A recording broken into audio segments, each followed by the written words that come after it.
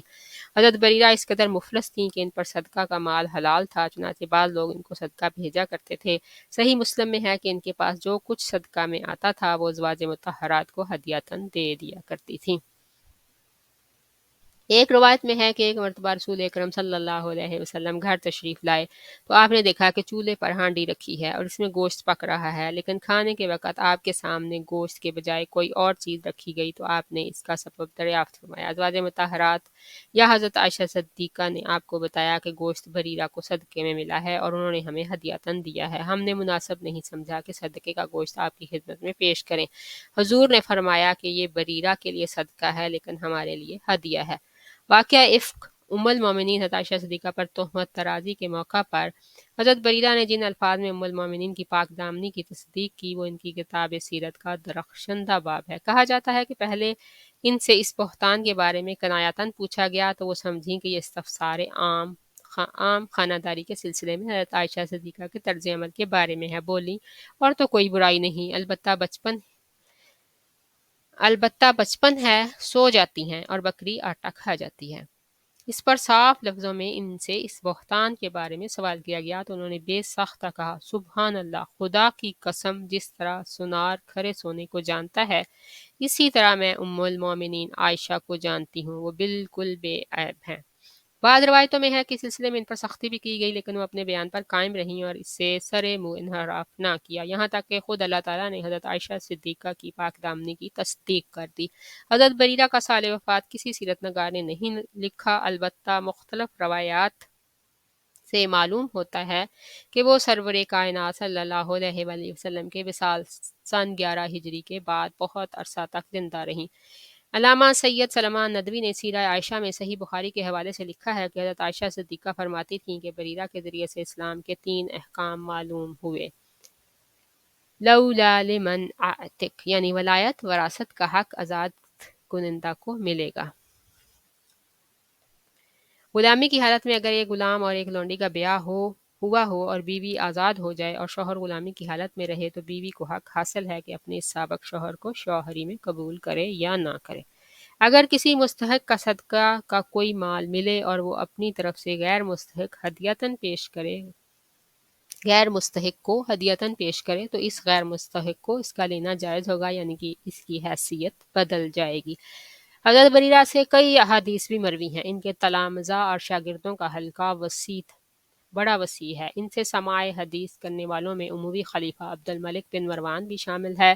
کہا جاتا ہے کہ خلیفہ بننے سے پہلے وہ ایک مرتبہ حضرت بریرہ کی خدمت میں حاضر ہوا تو انہوں نے اس سے مخاطب ہو کر بڑے زوردار انداز میں یہ الفاظ کہے، عبد الملک، غور سے سنو، میں تم سے کچھ ایسے آثار دیکھ رہی ہوں جن سے معلوم ہوتا ہے کہ اللہ تعالیٰ کسی دن تمہیں حکومت عطا کرے گا۔ اگر تم حکمران بن گئے تو قتل و غارت اور خونریزی سے ہمیشہ بچنا۔ میں یہ اس لیے کہہ رہی ہوں کہ میں نے اپنے کانوں سے رسول اللہ صلی اللہ علیہ وآلہ وسلم کو یہ فرماتے سنا ہے کہ جس شخص نے کسی مسلمان کو ناحق قتل کیا ہوگا تو اس کو دھکے دے کر جنت کے دروازے سے پیچھے ہٹا دیا جائے گا۔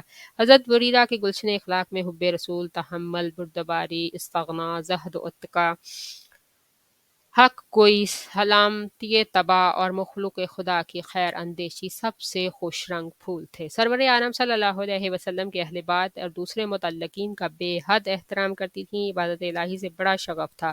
حضور کی احادیث بیان کرنے لگتیں تو فرط عقیدت و احترام سے ان پر رقت طاری ہو جاتی اور آنکھیں نم ہو جاتی۔ بعض روایات میں حضرت بریرہ کے متعدد اقوال نقل کیے گئے ہیں، ان سے ان کی مومنانہ بصیرت اور فراست کا ثبوت ملتا ہے۔ ان میں سے چند اقوال یہ ہیں: کسی کو نیکی کی بات بتانے میں بخل کرنا امانت میں خیانت کے مترادف ہے۔ کسی کو نیکی کی بات بتانے میں بخل کرنا امانت میں خیانت کے مترادف ہے۔ ہمیشہ رزق حلال سے اپنا پیٹ بھرو کہ اس میں بے شمار برکتیں ہیں۔ لوگ باتیں کرنے سے دل سیاہ ہو جاتا ہے، پرہیزگار وہی ہے جو اپنی زبان کو قابو میں رکھے۔ ضرورت سے زیادہ باتیں کرنے والا دروغ گوئی میں مبتلا ہو جاتا ہے۔ کسی کے ساتھ نیکی کرو تو اس کا بدلہ نہ چاہو۔ بہادر وہ ہے جو کمزور اور ناتواں پر وار نہیں کرتا اور نہ کمزور سے انتقام لیتا ہے۔ غنی وہ ہے جو حاجت مندوں کی حاجتیں پوری کرتا ہے۔ کسی کے سامنے دستے سوال دراز کرنے سے احتراز کرو کہ ایسا کرنا بعض اوقات ذلت کا باعث بن جاتا ہے۔ دنیا کے فائدے چند روزہ ہیں، ان کے حصول کے لیے زیادہ دوڑ دھوپ نہ کرو۔ جھوٹ بولنا بہت بڑا فتنہ ہے، ہمیشہ راست بازی سے کام لو، اپنا کام خود کرو اور دوسروں کے محتاج نہ بنو۔ بات ہمیشہ سیدھی اور صاف کرو اور کسی کو غلط فہمی میں مبتلا کر کے اپنا مطلب نہ نکالو۔ رضی اللہ تعالی عنہا۔ حضرت ام سنبلہ۔ طبرانی اور حشیمی نے ایک صحابیہ حضرت ام سنبلہ کا ذکر کیا ہے کہ ایک مرتبہ وہ کوئی ہدیہ لے کر سرور عالم صلی اللہ علیہ وآلہ وسلم کی خدمت میں حاضر ہوئیں۔ حضور کی ازواج مطہرات نے کسی وجہ سے ان کا ہدیہ قبول کرنے سے انکار کر دیا۔ حضور نے ازواج مطہرات سے فرمایا کہ اس کا ہدیہ قبول کر لو۔ انہوں نے تعمیل ارشاد کی، سرور عالم صلی اللہ علیہ وآلہ وسلم نے اس ہدیہ کے عوض حضرت ام سنبلہ کو ایک جنگل بطور جاگیر عطا فرمایا۔ حضرت قیلہ رضی اللہ تعالی عنہا۔ علامہ ابن اسد سعد نے ایک صحابیہ حضرت قیلہ کا مختصر ذکر کیا ہے، تذکرہ کیا ہے۔ وہ لکھتے ہیں کہ حضرت قیلہ بیوہ ہو گئیں تو بچوں کو ان کے چچا نے اپنی سرپرستی میں لے لیا۔ اس طرح حضرت قیلہ بچوں کی طرف سے بے فکر ہو گئیں۔ اس کے بعد وہ ایک صحابی کے ہمراہ بارگاہ رسالت میں حاضر ہوئیں اور رحمت عالم صلی اللہ علیہ وسلم کے ارشادات و تعلیمات سے عمر بھر فائدہ اٹھاتی رہیں، یعنی بارگاہ نبوت میں باقاعدہ حاضری کو انہوں نے اپنا معمول بنا لیا۔ حضرت ام اسحاق۔ حافظ ابن حجر عسقلانی نے اصابہ میں اور ابو نعیم نے دلائل میں ایک صحابیہ حضرت ام اسحاق کا ذکر کیا ہے جنہیں ہجرت سے قبل قبول اسلام کا شرف حاصل ہوا، تاہم انہوں نے ہجرت نبی کے بعد مکہ سے مدینہ کی طرف ہجرت کی۔ خود ان سے روایت ہے کہ میں نے اپنے بھائی کے ساتھ مدینہ کو ہجرت کی، اثنائے راہ میں میرے بھائی نے ایک جگہ مجھ سے کہا، ام اسحاق تم یہاں ٹھہرو، میں اپنا نفقہ مکہ میں بھول آیا ہوں، اسے جا کر واپس لے آؤں۔ میں نے کہا کہ مجھے اپنے مشرک شوہر کا خوف ہے کہ وہ تمہیں غضن نہ پہنچائے۔ میرے بھائی نے کہا، اللہ نے چاہا تو میں اس کے شر سے محفوظ رہوں گا۔ ام اسحاق کہتی ہیں کہ میں کئی دن تک وہاں ٹھہری رہی لیکن میرا بھائی واپس نہ آیا۔ ایک دن ایک شخص وہاں سے گزرا جس کو میں نے پہچان لیا۔ اس نے مجھ سے پوچھا، ام اسحاق تم یہاں کس لیے بیٹھی ہو؟ میں نے کہا، میں اپنے بھائی کے انتظار میں ہوں جو کئی دن ہوئے مجھے یہاں بٹھا کر مکہ سے اپنا نفقہ لینے گیا تھا۔ اس شخص نے کہا کہ افسوس، تیرے بھائی کو تیرے شوہر نے قتل کر دیا اور اب وہ اس دنیا میں نہیں ہے۔ اس کے بعد میں طویل پرصعوبت سفر کے بعد مدینہ منورہ پہنچ گئی اور رسول اللہ صلی اللہ علیہ وسلم کی خدمت میں حاضر ہوئی۔ اس وقت آپ وضو فرما رہے تھے، میں آپ کے سامنے کھڑی ہو گئی اور روتے ہوئے عرض کی، یا رسول اللہ، میرے بھائی کو قتل کر دیا گیا۔ حضور نے میری بات سن کر ایک مٹھی پانی لیا اور میرے چہرے پر چھڑک دیا۔ حضرت ام حکیم کہتی ہیں کہ اس واقعہ کے بعد حضرت ام اسحاق کو ایسی تسکین حاصل ہوئی کہ ان پر کوئی بڑی سے بڑی مصیبت بھی پڑتی تو وہ روتی نہیں تھیں، اگرچہ ان کی آنکھیں نم ہو جاتی تھیں۔ حضرت ام المنذر بنت قیس انصار کے کسی خاندان سے تھیں، سرور عالم صلی اللہ علیہ وسلم سے بڑی عقیدت اور محبت تھی، حضور کو بھی ان پر بہت اعتماد تھا۔ علامہ ابن سعد کا بیان ہے کہ غزوہ بنو قریظہ میں حضرت ریحانہ بھی اسیر ہو کر آئیں۔ حضور نے ان کو بڑی احتیاط کے ساتھ حضرت ام المنذر بنت قیس کے گھر میں ٹھہرایا۔ جب حضرت ریحانہ نے اسلام قبول کر لیا تو حضور نے انہیں آزاد کر کے اپنے حوالہ نکاح میں لے لیا، یا بروایت دیگر آپ نے انہیں اپنے ملک میں رکھا۔ بہر صورت اس کے بعد وہ حضرت ام المنذر کے گھر سے دار قیس بن فہد میں منتقل ہو گئیں۔ ابن ماجہ نے حضرت ام المنذر سے روایت کی ہے کہ نبی صلی اللہ علیہ وآلہ وسلم ہمارے ہاں تشریف لائے اور آپ کے ساتھ حضرت علی بھی تھے جو کسی بیماری سے اٹھے تھے، ابھی کمزور تھے۔ ہمارے یہاں کھجور کے خوشے لٹک رہے تھے اور رسول اللہ صلی اللہ علیہ وآلہ وسلم ان میں سے تناول فرما رہے تھے۔ حضرت علی نے ان کی طرف ہاتھ بڑھایا تو آپ نے فرمایا، علی ٹھہرو، تم ابھی ناتواں ہو۔ پھر میں نے حضور کے لیے چقندر اور جو کا سالن پکایا، آپ نے حضرت علی سے فرمایا، اس میں سے کھاؤ کہ یہ تم کو زیادہ مفید ہے۔ حضرت ام المنذر کے مزید حالات معلوم نہیں ہیں۔ حضرت حوا بنت یزید مدینہ منورہ کی رہنے والی تھیں اور اوس کے خاندان بنو عبد الاشہل سے تعلق تھا۔ نسب نامہ یہ ہے، حوا بنت یزید بن سنان بن قرظ بن زعورہ بن عبد الاشہل۔ ان کا نکاح قیس بن حطیم سے ہوا۔ اللہ تعالیٰ نے حضرت حوا کو نہایت صالح فطرت سے نوازا تھا۔ ہجرت نبوی سے پہلے بیعت عقبہ اولیٰ اور بیعت عقبہ ثانیہ کے درمیانی عرصے میں ان کے کان دعوت توحید سے آشنا ہوئے تو بلا تعمل شرف اسلام سے بہرہ ہو گئیں۔ حالانکہ ان کے شوہر ابھی کفر و شرک کے اندھیروں میں بھٹک رہے تھے، وہ حضرت حوا کے قبول اسلام پر سخت جزبز ہوئے اور ان کو طرح طرح سے ستانے لگے۔ نماز پڑھنا چاہتیں تو اس سے روکتے، سجدہ کرنے لگتیں تو گرا دیتے، یہاں تک کہ زد و کوب سے بھی گریز نہیں کرتے تھے۔ حضور کو مدینہ کے بعض اہل حق کے ذریعہ حضرت حوا کی مظلومی کا حال معلوم ہوا تو آپ بہت آزردہ خاطر ہوئے۔ اتفاق سے اسی زمانے میں قیس کسی ضرورت سے مکہ آئے۔ حضور نے ان کو اسلام کی دعوت دی۔ انہوں نے یہ کہہ کر مہلت چاہی کہ ابھی میں آپ کی دعوت پر غور کرنا چاہتا ہوں۔ حضور نے فرمایا بے شک تم خوب غور کر لو، لیکن اپنی بیوی پر اسلام لانے کی وجہ سے ظلم نہ کرو اور اس سے اچھا سلوک کرو۔ قیس نے وعدہ کیا کہ اب میں حوا کو نہیں ستاؤں گا۔ مدینہ پہنچ کر انہوں نے اپنا وعدہ پورا کیا اور حوا سے اچھا سلوک کرنے لگے۔ حضور کو معلوم ہوا تو آپ نے قیس کی وعدہ افائی پر مسرت کا اظہار فرمایا۔ قیاس یہ ہے کہ قیس بھی بعد میں مشرف اسلام ہو گئے۔ حضرت حوا کا شمار انصار کے سابقین اولین کی جماعت میں ہوتا ہے، مزید حالات معلوم نہیں۔ حضرت خلیدہ بنت قیس انصار کی ان خواتین میں سے ہیں جو حضرت نبی سے پہلے شرف اسلام سے بہرہ یاب ہوئیں۔ نسب نامہ یہ ہے: خلیدہ بنت قیس بن ثابت بن خالد بن اشجع۔ ان کا نکاح مشہور صحابی حضرت براء بن معرور انصاری سے ہوا۔ وہ خزرج کے خاندان بنو سلمہ کے رئیس تھے۔ ان کے صلب سے ایک صاحبزادے بشر اور ایک بیٹی سلافہ تھیں۔ ان دونوں کو شرف صحابیت حاصل ہے۔ بشر بیعت عقبہ کبیرہ سن 13 بعد بعثت میں اپنے والد کے ساتھ شریک تھے۔ باپ بیٹے نے اس بیعت سے پہلے ہی اسلام قبول کر لیا تھا۔ حضرت براء بن معرور نے ہجرت نبوی سے صرف 1 مہینہ پہلے وفات پائی۔ رحمت عالم صلی اللہ علیہ وآلہ وسلم مدینہ منورہ تشریف لائے تو آپ نے حضرت بشر کو باپ کی جگہ بنو سلمہ کا سردار نقیب مقرر فرمایا۔ وہ غزوہ خیبر میں حضور کے ہم رکاب تھے۔ اس غزوہ کے موقع پر حضور کو بکری کے گوشت میں زہر دیا گیا تو اس کے کھانے والوں میں حضرت بشر بھی تھے۔ اسی زہر کے اثر سے انہوں نے وفات پائی۔ بیان کیا جاتا ہے کہ حضور کے مرض وفات میں حضرت خلیدہ آپ کی عیادت کے لیے آئیں اور حضور کے تن مبارک پر ہاتھ رکھ کر عرض کیا: یا رسول اللہ، ایسا تیز بخار میں نے کسی کا نہیں دیکھا۔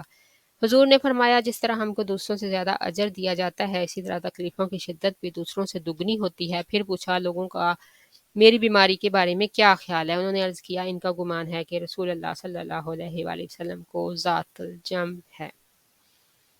حضور نے فرمایا: الہی اس بلا سے مجھ کو محفوظ رکھنا، یہ تو اس زہر کا اثر ہے جو میں نے اور تیرے بیٹے نے خیبر میں کھایا تھا۔ یہ اندر ہی اندر کام کرتا رہا۔ علامہ ابن سعد کہتے ہیں کہ ایک دفعہ حضرت خلیدہ نے حضور سے دریافت کیا: یا رسول اللہ، کیا مردے بھی پہچانے جاتے ہیں؟ حضور نے فرمایا: پاک روح تو جنت میں ایک سبز پرندے کی طرح ہے، اگر پرندے درخت کے پتوں میں پہچانے جاتے ہیں تو وہ بھی پہچانے جا سکتے ہیں۔ حضرت خلیدہ سے کچھ اور احادیث بھی مروی ہیں۔ ان کی صاحبزادی سلافہ مشہور صحابی حضرت ابو قتادہ کی اہلیہ تھیں۔ حضرت خلیدہ کے اس سے زیادہ حالات نہیں ملتے۔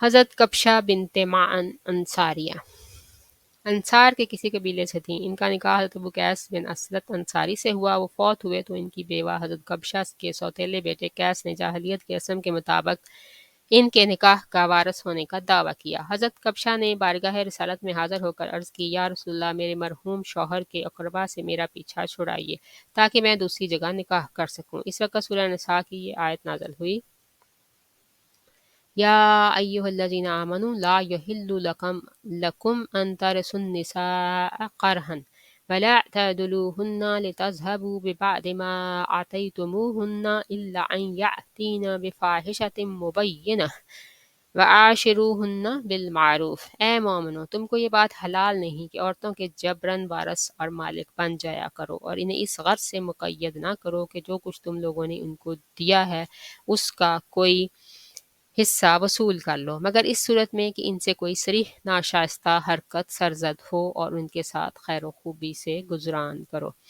اس آیت کے نزول کے بعد رحمت عالم صلی اللہ علیہ وسلم نے بیوہ ہو جانے والی خواتین کو پورا اختیار دیا کہ وہ عدت گزارنے کے بعد جہاں چاہیں نکاح کر لیں۔ حضرت کبشہ کے مزید حالات معلوم نہیں ہیں۔ حضرت ام حشام انصاریہ رضی اللہ تعالی عنہا۔ جلیل القدر صحابی حضرت حارثہ بن نعمان انصاری کی صاحبزادی تھیں۔ ان کو سرور عالم صلی اللہ علیہ وسلم سے بڑی عقیدت اور محبت تھی۔ جمعہ کی نماز باقاعدگی سے مسجد میں جا کر حضور کی اقتداء میں پڑھا کرتی تھیں۔ صحیح مسلم میں ان سے روایت ہے کہ میں نے سورہ قاف والقرآن المجید کو رسول اللہ صلی اللہ علیہ وآلہ وسلم کی زبان سے سیکھا ہے، جس کو آپ ہر جمعہ کے دن منبر پر خطبہ میں پڑھتے تھے۔ مزید حالات معلوم نہیں۔ زوجہ حضرت ابو حمید ساعدی انصار کے کسی قبیلے سے تھیں اور مشہور صحابی حضرت ابو حمید ساعدی انصاری کی اہلیہ تھیں۔ ان کو رحمت عالم صلی اللہ علیہ وآلہ وسلم سے بے انتہا عقیدت اور محبت تھی اور عبادت سے بھی بڑا شغف تھا۔ ایک مرتبہ حضور کی خدمت میں حاضر ہوئیں اور عرض کیا، یا رسول اللہ، میرے ماں باپ آپ پر قربان، میرا جی چاہتا ہے کہ آپ کے ساتھ نماز پڑھا کروں۔ حضور نے فرمایا، میں جانتا ہوں کہ تم میرے ساتھ نماز پڑھنا پسند کرتی ہو، لیکن تمہارا اپنی مخصوص کوٹھری میں نماز پڑھنا اس سے بہتر ہے کہ تم گھر کے دوسرے کمروں میں نماز پڑھو، اور تمہارا گھر کے کسی کمرے میں نماز پڑھنا اس سے بہتر ہے کہ تم گھر کی چار دیواری صحن میں کسی جگہ نماز پڑھو، اور تمہارا گھر کی چار دیواری میں نماز پڑھنا اس سے بہتر ہے کہ تم اپنے قبیلے محلے کی مسجد میں نماز پڑھو، اور تمہارا قبیلے یا محلے کی مسجد میں نماز پڑھنا اس سے بہتر ہے کہ تم میری مسجد میں نماز پڑھو۔ رسول اکرم صلی اللہ علیہ وسلم کا ارشاد سن کر انہوں نے اپنے گھر کے ایک کونے میں اپنے لیے نماز کی جگہ بنوائی اور جب تک زندہ رہیں اسی جگہ نماز ادا کرتی رہیں۔ سال وفات اور دوسرے حالات معلوم نہیں۔ حضرت ازدہ بنت حارث عرب کے شہرا آفاق طبیب حارث بن قلدہ ثقفی کی بیٹی اور جلیل القدر صحابی سیدنا حضرت عتبہ بن غزوان کی اہلیہ تھیں۔ انہوں نے عراق عرب کے کئی معرکوں میں اپنے شوہر کے ساتھ مجاہدانہ شرکت کی۔ تبری نے لکھا ہے کہ دریائے دجلہ کے قریب اہل میثان اور مسلمانوں کے درمیان خون ریز لڑائی ہوئی۔ اسلامی لشکر کے سپہ سالار حضرت مغیرہ عورتوں کو میدان جنگ سے بہت پیچھے چھوڑ آئے تھے۔ جس وقت دونوں فوجوں میں گھمسان کی جنگ جاری تھی، ازدہ نے عورتوں سے کہا کہ اس وقت اگر ہم مسلمانوں کی مدد کرتے تو نہایت مناسب تھا۔ یہ کہہ کر انہوں نے اپنے دوپٹے کا ایک بڑا علم بنایا۔ دوسری خواتین نے بھی اپنے اپنے دوپٹوں کے چھوٹے چھوٹے جھنڈے بنا لیے۔ پھر یہ سب پرچم اڑاتی ہوئی موقع جنگ کے قریب پہنچ گئیں۔ اہل میثان نے سمجھا کہ مسلمانوں کی مدد کے لیے تازہ دم فوج پہنچ گئی۔ ان کے حوصلے پست ہو گئے اور میدان جنگ سے بھاگ کھڑے ہوئے۔ حضرت عتبہ بن غزوان مدینہ الفرات کے لوگوں سے نبرد آزما ہوئے تو حضرت ازدہ بھی ان کے ساتھ تھیں۔ وہ اپنی تقریر سے لوگوں کو ابھارتی تھیں اور جوش دلاتی تھیں۔ بعض روایتوں میں ان کا نام اردہ درج ہے، واللہ اعلم۔ حضرت ام ابان رضی اللہ تعالی عنہا علامہ واقدی کا بیان ہے کہ ام ابان عتبہ بن ربیعہ مقتول بدر کی بیٹی تھیں۔ اگر یہ درست ہے تو وہ حضرت ابو سفیان کی اہلیہ اور امیر معاویہ کی والدہ ہند بنت عتبہ کی بہن ہیں۔ انہوں نے شام کے کئی معرکوں میں بے مثل شجاعت کا مظاہرہ کیا۔ ان کا نکاح مشہور صحابی حضرت ابان بن سعید بن العاص سے ہوا۔ دمشق کی لڑائی میں ابان بن سعید تو حاکم دمشق کے ہاتھ سے شہید ہو گئے تو حضرت ام ابان نے تہیہ کر لیا کہ وہ اپنے شوہر کا انتقام لیں گی۔ چنانچہ وہ اپنے شہید شوہر کے ہتھیار لگا کر میدان جنگ میں پہنچ گئیں اور دیر تک رومیوں کا مقابلہ کرتی رہیں۔ رومیوں نے شہر میں گھس کر دروازے پھر بند کر دیے اور فصیل کے برجوں سے مسلمانوں پر تیر اور پتھر برسانے شروع کر دیے۔ ایک برج میں ان کا ایک بڑا پادری طلائی صلیب ہاتھ میں لیے فتح کی دعا مانگ رہا تھا۔ حضرت ام ابان نے بڑی ماہر قدر انداز تھیں۔ انہوں نے تاک کر ایسا تیر مارا کہ صلیب اس کے ہاتھ سے چھوٹ کر کلا کے نیچے گر پڑی۔ مسلمانوں نے دوڑ کر اسے اٹھا لیا۔ اس پر رومیوں نے مشتعل ہو کر شہر کا بڑا دروازہ کھول دیا اور باہر نکل کر مسلمانوں پر پرزور حملہ کر دیا۔ ام ابان نے رومیوں پر تیروں کی ایسی بارش کی کہ وہ بلبلا اٹھے، لیکن حاکم دمشق توما کسی طرح پیچھے ہٹنے کا نام نہیں لیتا تھا۔ حضرت ام ابان نے تاک کر اس کی آنکھ میں ایسا تیر مارا کہ وہ چیختا ہوا پیچھے کی طرف بھاگ گیا۔ اس وقت ام ابان یہ رجز پڑھ رہی تھیں، ام ابان تو اپنا انتقام لے، ان پر پے در پے حملے کیے جا، رومی تیرے تیروں سے چیخ اٹھے۔ حضرت ام ابان نے جنگ شہور اور جنگ انطاکیہ وغیرہ میں بھی اس طرح کے محیر العقول کارنامے انجام دیے۔ کنز الاعمال میں روایت ہے کہ حضرت ابان کی شہادت کے بعد بہت سے معزز اشخاص نے حضرت ام ابان سے شادی کی درخواست کی۔ ان میں حضرت طلحہ بن عبید اللہ تیمی یکے از اصحاب عشرہ مبشرہ بھی تھے۔ حضرت ام ابان نے ان کو دوسرے اصحاب پر ترجیح دی اور ان سے نکاح کر لیا۔ لوگوں نے وجہ پوچھی تو کہا، میں ان کے اوصاف حمیدہ سے واقف ہوں۔ وہ گھر آتے ہیں تو ہنستے ہوئے، باہر جاتے ہیں تو مسکراتے ہوئے، کچھ مانگو تو بخوشی دے دیتے ہیں اور خاموش رہو تو مانگنے کا انتظار نہیں کرتے۔ اگر کوئی کام کرو تو شکر گزار ہوتے ہیں اور خطا ہو جائے تو معاف کر دیتے ہیں۔ سال وفات اور مزید حالات معلوم نہیں۔ حضرت مستہ رضی اللہ تعالیٰ عنہ، ان کا نام سلمہ بنت ابی رحم تھا، مشہور صحابی حضرت مستہ بن اساسہ کی والدہ اور حضرت ابوبکر صدیق کی قریبی رشتہ دار تھیں۔ اہل سیر نے یہ تصریح نہیں کی کہ ان کا سیدنا صدیق اکبر سے کیا رشتہ تھا۔ بعض نے لکھا ہے کہ وہ ان کی خالہ تھیں اور بعض نے یہ خیال ظاہر کیا ہے کہ وہ صدیق اکبر کی خالہ زاد بہن تھیں۔ ان کا نکاح اپنے ابن اساسہ بن عبادہ بن مطلب بن عبد مناف سے ہوا۔ حضرت مستح بہت ابتدا میں سعادت اندوز اسلام ہوئی، نہایت راسخ العقیدہ اور ثابت قدم مومنہ تھیں۔ واقعہ افک میں منافقین نے جب ام المومنین حضرت عائشہ صدیقہ پر بہتان باندھا تو بعض سادہ مسلمان بھی ان کے دامے فریب میں آ گئے، ان میں حضرت مستح بھی شامل تھے۔ غزوہ بنو مستلق سے واپس آ کر جب انہوں نے یہ واقعہ اپنی ماں سے بیان کیا تو وہ سخت غضبناک ہوئیں اور بیٹے کو بہت برا بھلا کہا۔ انہی دنوں ایک شب حضرت مستح ام المومنین کے ساتھ قضائے حاجت کے لیے آبادی سے باہر جا رہی تھیں کہ راستے میں کسی چیز سے ٹھوکر لگی۔ ان کا دل بیٹے کی طرف سے دکھا ہوا تھا، بے اختیار منہ سے مستح کے لیے بد دعا نکلی۔ ام المومنین نے فرمایا، اماں، آپ کا فرزند بدری صحابی ہے، آپ اس کو بد دعا دیتی ہیں؟ مستح نے کہا، خدا اسے غارت کرے، وہ لوگوں کی افطرا پردازی میں شریک ہو گیا ہے۔ اس کے بعد تمام واقعہ حضرت عائشہ صدیقہ کو سنایا، وہ سکتے میں آ گئیں۔ جب اللہ تعالیٰ نے ان کی برات کی اور پاک دامنی کی تصدیق کی تو حضرت ابوبکر حضرت مستح سے بہت قبیدہ خاطر ہوئے، کیونکہ وہ نہ صرف قریبی عزیز تھے بلکہ صدیق اکبر ان کو مالی امداد بھی دیا کرتے تھے۔ اس کے باوجود منافقین کے بہکاوے میں آگے تھے۔ اسی ناراضی کے سبب حضرت صدیق اکبر نے ان کی امداد روک دی۔ اس پر بارگاہ الہی سے یہ حکم نازل ہوا، تم میں سے جو لوگ صاحب فضل اور صاحب مقتدر ہیں وہ قرابت داروں، مسکینوں اور مہاجرین فی سبیل اللہ کو مدد نہ دینے کی قسم نہ کھائیں، اور چاہیے کہ معاف کر دیں اور درگزر کریں۔ اس حکم کے نازل ہونے پر حضرت ابوبکر صدیق نے ان کی امداد بحال کر دی، تاہم اللہ کے حکم کے مطابق حضرت مستح پر حد جاری ہوئی۔ اگر مستح اپنے فرزند کا لحاظ کرتیں تو وہ بچ سکتے تھے، لیکن انہوں نے ہر قسم کے نتائج و عواقب سے بے پرواہ ہو کر حق گوئی سے کام لیا۔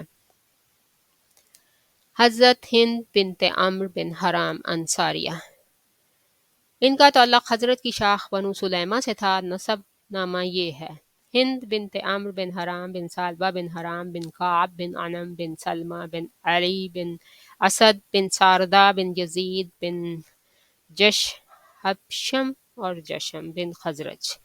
حضرت ہند کی شادی سید الانصار حضرت عمرو بن جموح سے ہوئی۔ ان کا شمار انصار کے جلیل القدر صحابہ میں ہوتا ہے، لیکن حضرت ہند کو تقدم فی الاسلام میں ان پر فضیلت حاصل ہے۔ حضرت عمرو بن جموح حضرت نبی کے بعد غزوہ بدر سے کچھ عرصہ پہلے سعادت اندوز اسلام ہوئے، جبکہ ان کے فرزند حضرت معاذ اور اہلیہ حضرت ہند نے ہجرت نبوی سے پہلے اسلام قبول کیا۔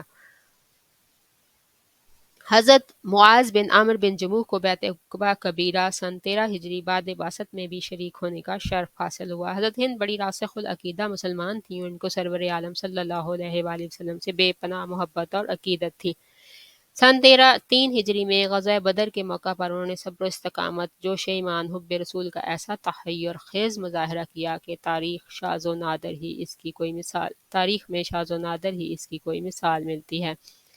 غزوہ احد میں حضرت ہند کے شوہر حضرت عمر بن جموح، فرزند حضرت خلاد بن عمر اور بھائی حضرت عبداللہ بن عمر بن حرام، تینوں نے مردانہ وار لڑ کر شہادت پائی۔ حضرت ہند نے شوہر، فرزند اور بھائی کی شہادت کی خبر سنی تو کسی غم و اندوہ کا مظاہرہ کرنے کی بجائے لوگوں سے پوچھا، مجھے یہ بتاؤ کہ رسول اللہ صلی اللہ علیہ وآلہ وسلم کا کیا حال ہے؟ خدا نخواستہ ان کو تو کوئی چشم زخم نہیں پہنچا۔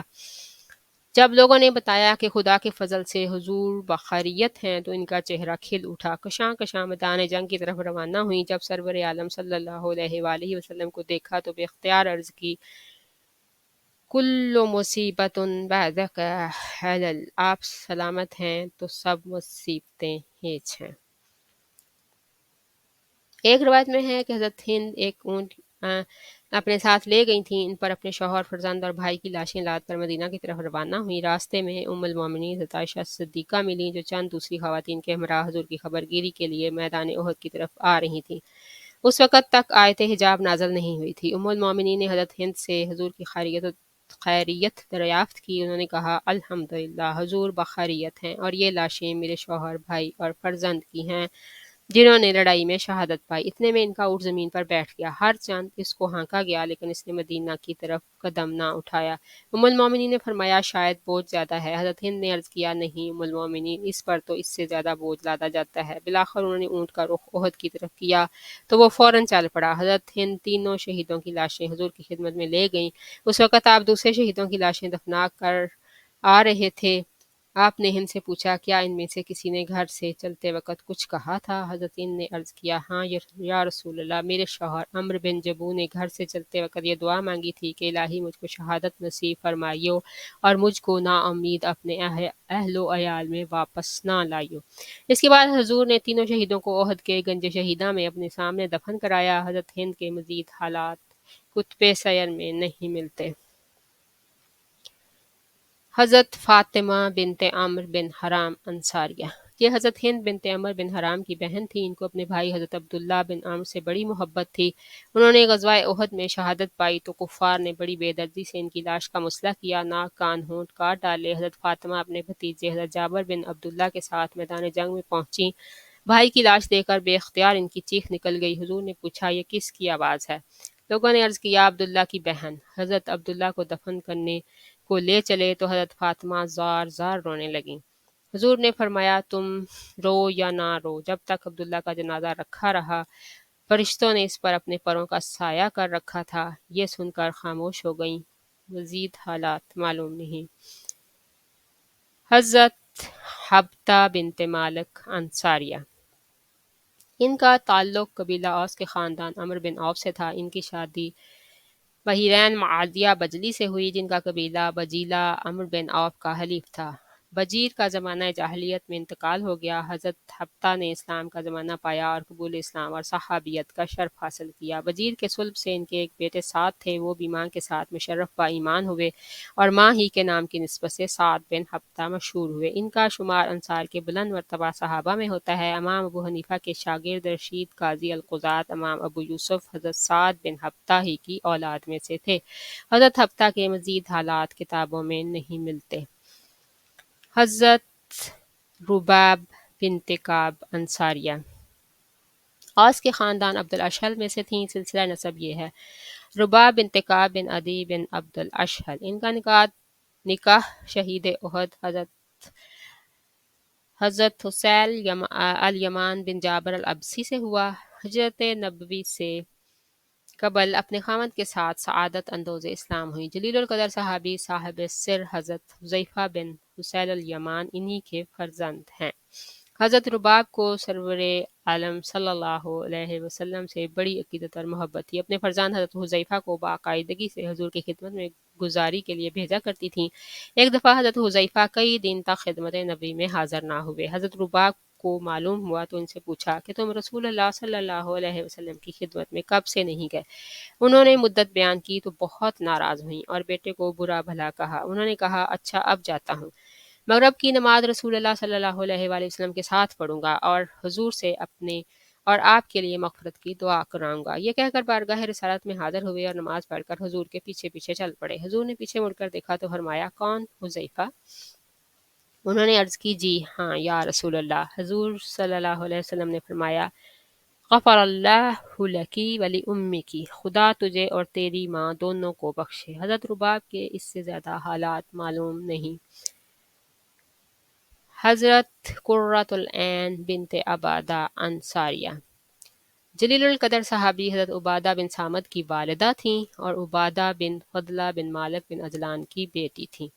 حضرت عبادہ بن صامت انصار کے سابقین اولین میں سے ہیں۔ بعض روایتوں کے مطابق وہ عقبہ کی تینوں بیعتوں میں شامل تھے اور بعض کے مطابق وہ بیعت عقبہ ثانیہ سن 12 نبوت جس میں 12 آدمیوں نے اسلام قبول کیا تھا اور بیعت عقبہ کبیرہ سن 13 نبوت میں شامل ہوئے۔ مکہ سے مسلمان ہو کر گھر پہنچے تو سب سے پہلے اپنی والدہ حضرت قرۃ العین کو مشرف با اسلام کیا، گویا وہ بھی ہجرت نبی سے پہلے حلقہ بگوش اسلام ہوئیں۔ اس لحاظ سے ان کو بھی انصار کے سابقین اولین میں شامل ہونے کا شرف حاصل ہے۔ مزید حالات معلوم نہیں۔ حضرت عقبہ بنت محمد انصاریہ جلیل القدر صحابی حضرت فضالہ بن عبید انصاری کی والدہ تھیں اور محمد بن عقبہ بن الجلاج کی بیٹی تھیں۔ مدینہ منورہ پر جو ہی خورشید اسلام کی کرنیں پڑیں وہ بھی اپنے فرزند فضالہ کے ساتھ مسلمان ہو گئیں اور شرف صحابیت حاصل کیا۔ ان کے خاوند عبید بن نافس اوس کے خاندان عمر بن عوف میں سے تھے، اپنے قبیلہ کے سردار تھے اور نہ صرف بڑے شاہ زور اور بہادر تھے بلکہ شعر و شاعری میں بھی کافی درک رکھتے تھے۔ زمانہ جاہلیت ہی میں انتقال کر گئے۔ بیوی اور بیٹے دونوں نے اسلام کا زمانہ پایا اور حضور کے جاں نثاروں میں شامل ہوئے، اس سے زیادہ حالات معلوم نہیں۔ حضرت فریعہ بنت خالد انصاریہ قبیلہ خزرج کے خاندان ساعدہ میں سے تھیں۔ سلسلہ نسب یہ ہے: فریعہ بنت خالد بن خنیس بن لوزان بن عبد بن زید بن ثعلبہ بن خزرج بن کعب بن ساعدہ۔ ان کا نکاح ثابت بن منذر سے ہوا جو اپنے قبیلے بنو نجار کے سربرآوردہ لوگوں میں سے تھے۔ انہی کی صلب سے حضرت حسان پیدا ہوئے۔ وہ شاعر مداح رسول اللہ کے لقب سے مشہور ہیں اور عرب کے نامور شعراء میں شمار ہوتے ہیں۔ حضرت فریعہ کی ضعیفی کا عالم تھا کہ آفتاب اسلام طلوع ہوا۔ حضرت فریعہ اس وقت بیوہ تھیں۔ انہوں نے اپنے بیٹے حضرت حسان بن ثابت کے ساتھ فوراً دعوت توحید پر لبیک کہا اور حضور کی بیعت سے مشرف ہوئیں تو خود حضرت حسان اس وقت 60 برس کے پیٹے میں تھے۔ حضرت حسان نے اپنے ایک شعر میں حضرت فریعہ کا فرزند ہونے پر اس طرح فخر کا اظہار کیا ہے: امسی الجلابیبی قد غردا وقد قصروا وابن الفریع امسی بیضۃ البلد۔ حضرت ام الطفیل انصاریہ جلیل القدر صحابی سید المسلمین حضرت ابی بن کعب کی اہلیہ تھیں، اپنے خاوند کی بہت خدمت گزار تھیں اور سرور عالم صلی اللہ علیہ وآلہ وسلم سے بھی بہت عقیدت اور محبت تھی۔ ان سے کئی احادیث مروی ہیں۔ ان کے بیٹے طفیل صغائر صحابہ میں سے ہیں، مزید حالات معلوم نہیں۔ حضرت سہیلہ بنت مسعود انصاریہ جلیل القدر صحابی حضرت جابر بن عبداللہ کی اہلیہ تھی۔ ان کا تعلق انصار کے قبیلہ ظفر سے تھا۔ ان کے پہلے خاوند غزوہ احد سے پہلے فوت ہو گئے تھے۔ حضرت جابر کے والد حضرت عبداللہ بن عمرو بن حرام نے غزوہ احد میں شہادت پائی تو انہوں نے اپنے پیچھے حضرت جابر کے علاوہ 6 بروایت دیگر 9 یا 10 خردسال بیٹیاں چھوڑیں۔ ان کی نگہداشت اور مناسب غور و پرداخت کے لیے حضرت جابر نے سہیلہ بنت مسعود سے نکاح کر لیا۔ حضور کو معلوم ہوا تو آپ نے حضرت جابر سے فرمایا: جابر، تم نے ایک بیوہ سے نکاح کیا ہے، اگر کسی کنواری سے کرتے تو وہ تم سے چہل کرتی، تم مجھ سے چہل کرتے۔ انہوں نے عرض کیا: یا رسول اللہ، بہنیں کم سن تھیں، اس لیے ہوشیار عورت کی ضرورت تھی جو ان کے بال سنوارتی، جوئیں نکالتی، کپڑے سی کر پہناتی۔ غالباً حضرت جابر کی والدہ فوت ہو چکی تھیں۔ حضور نے فرمایا: تم نے ٹھیک کیا۔ حضرت سہیلہ کو حضور سے بے پناہ عقیدت اور محبت تھی۔ حضرت جابر کبھی حضور کی دعوت کرتے تو وہ بڑے ذوق و شوق سے کھانا تیار کرتی۔ نکاح کے کچھ عرصہ بعد حضرت جابر نے اپنے والد شہید کا قرض ادا کرنے کی خوشی میں حضور کی دعوت کی۔ حضور حضرت جابر کے گھر تشریف لے گئے۔ انہوں نے گوشت، خرما اور پانی پیش کیا۔ آپ نے فرمایا: شاید تم کو معلوم ہے کہ میں گوشت رغبت سے کھاتا ہوں۔ کھانے سے فارغ ہو کر حضور چلنے لگے تو حضرت سہیلہ نے اندر سے آواز دی: یا رسول اللہ، مجھ پر اور میرے خاوند پر درود پڑھیے۔ آپ نے بلا تعامل فرمایا: اللہم صلی علیہم۔ غزوہ خندق میں ایک دن حضرت جابر نے دیکھا کہ حضور کو 3 دن کا فاقہ ہے اور آپ کے شکم مبارک پر پتھر بندھا ہوا ہے۔ تڑپ اٹھے اور اسی وقت گھر جا کر حضرت سہیلہ سے کہا کہ رسول اللہ صلی اللہ علیہ وآلہ وسلم فاقہ سے ہیں، کچھ ہو تو پکاؤ۔ ایک سا جو گھر میں موجود تھے، حضرت سہیلہ نے فوراً پیس کر آٹا گوندا اور حضرت جابر نے بکری کا ایک بچہ ذبح کر کے گوشت دیگچی میں ڈال کر چولہے پر رکھ دیا۔ پھر وہ حضور کو لینے چلے۔ سہیلہ بڑی غیور اور خوددار تھیں، بولیں: 2-3 آدمیوں کا کھانا ہے، حضور کے ساتھ زیادہ لوگوں کو نہ لانا، ایسا نہ ہو کہ ہمیں خفت اٹھانی پڑے۔ حضرت جابر حضور کی خدمت میں حاضر ہوئے اور چپکے سے عرض کی: یا رسول اللہ، ہم نے آپ کے لیے کھانے کا انتظام کیا ہے، آپ چند آدمیوں کے ساتھ تشریف لے چلیے۔ حضور نے ان کی دعوت قبول فرما لی، لیکن ساتھ ہی عام منادی کرا دی کہ جابر نے سب اہل خندق کی دعوت کی ہے۔ حضرت جابر بڑے پریشان ہوئے لیکن حضور کے ادب سے خاموش رہے۔ حضور نے فرمایا کہ چولہے سے دیگچی نہ اتارنا اور جب تک میں نہ آؤں آٹا نہ پکانا۔ پھر آپ تمام اہل خندق کے ہمراہ حضرت جابر کے گھر تشریف لے گئے اور کھانے میں برکت کی دعا کی۔ اس کا اثر یہ ہوا کہ حضور اور تمام صحابہ کرام نے سیر ہو کر کھانا کھایا، لیکن پھر بھی بچ رہا۔ حضور نے حضرت سہیلہ سے فرمایا: یہ تم کھاؤ اور لوگوں کے یہاں بھیجو، کیونکہ لوگ بھوک میں مبتلا ہیں۔ مسند احمد حنبل میں ہے کہ ایک مرتبہ حضرت جابر نے حضور صلی اللہ علیہ وآلہ وسلم کی خدمت میں اعلیٰ قسم کے چھہارے جن میں گٹھلی نہ تھی پیش کیے۔ آپ نے دیکھ کر فرمایا میں سمجھا تھا گوشت ہے۔ حضرت جابر نے اسی وقت گھر جا کر بیوی سے کہا، انہوں نے فوراً بکری ذبح کر کے گوشت پکا دیا اور حضور کی خدمت میں پیش کیا۔ حضرت سہیلہ رضی اللہ تعالی عنہا کی اس سے زیادہ حالات تاریخ میں نہیں ملتے۔